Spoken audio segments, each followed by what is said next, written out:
A recent visit to the mothership allowed a few precious moments to visit a local card store, open since 1988, and Knuckleball sports cards did not disappoint.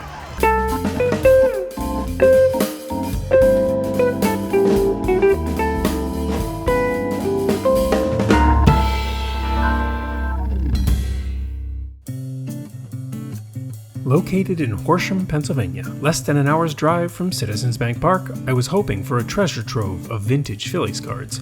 What I found was a mishmash of cards, haphazardly strewn about, and only one guy, the owner, who knew the cheat code to find anything.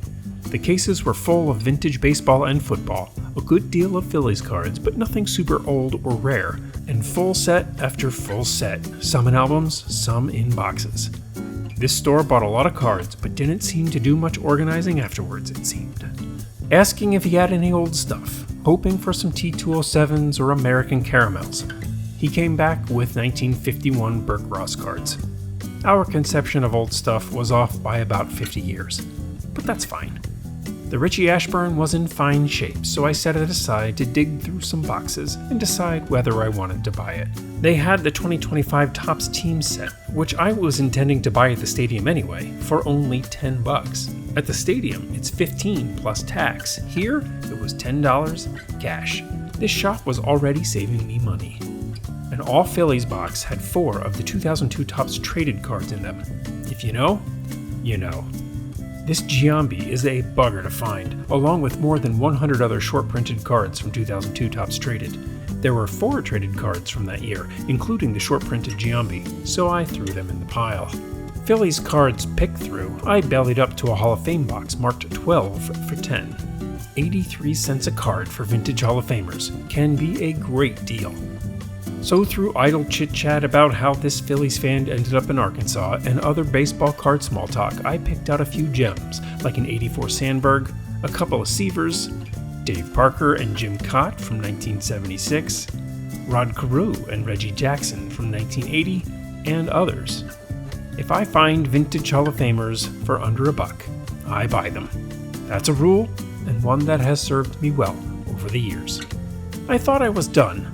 The 2025 team set, the 2002 traded cards, and 12 Hall of Famers. He quoted $20 for all of it. I was ready to pass on the Ashburn, but just as I was getting my cash out, he brought out a little box and said, "How about these? All my best deals are in there." I started to flip, and the third card in was this 1951 Burke Ross of Dick Sisler for only $5. Well crap, now I have to buy that, which means I gotta get the Ashburn too.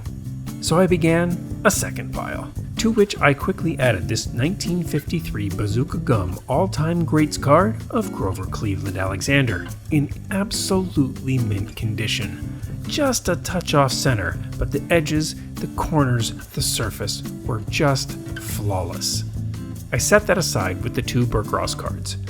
Next up was a Cal Ripken Fleer rookie, for a $5, which turned into a twofer when I realized that there were 2 cards in the sleeve. 2 1982 Fleer Cal Ripken rookies for $5. My secondary pile was up to $50 in short order. I kept flipping, and next up was a 66 Topps Sandy Koufax, card number 100, priced at $20. That's already a pretty good price, but after some back and forth, he threw it in the rest of the pile, no extra surcharge. $50 for a 66 Koufax, 51 Burke Ross Ashburn and Sisler, 53 Bazooka Pete Alexander, and 2 Cal Ripken Fleer rookies. Deal. And happily so. Reaching for my money a second time, the great salesman this owner was, said, "If you like the Koufax, how about another?" And out came this 1958 Topps Sandy Koufax. He had just bought a collection that included a huge stack of 1958 Topps, most of which were ravaged by water and pencils, or both. This card was in that stack and was largely spared the fate of the rest. It had a little staining on the front, but was otherwise in good shape. No creases, nice edges, nice corners.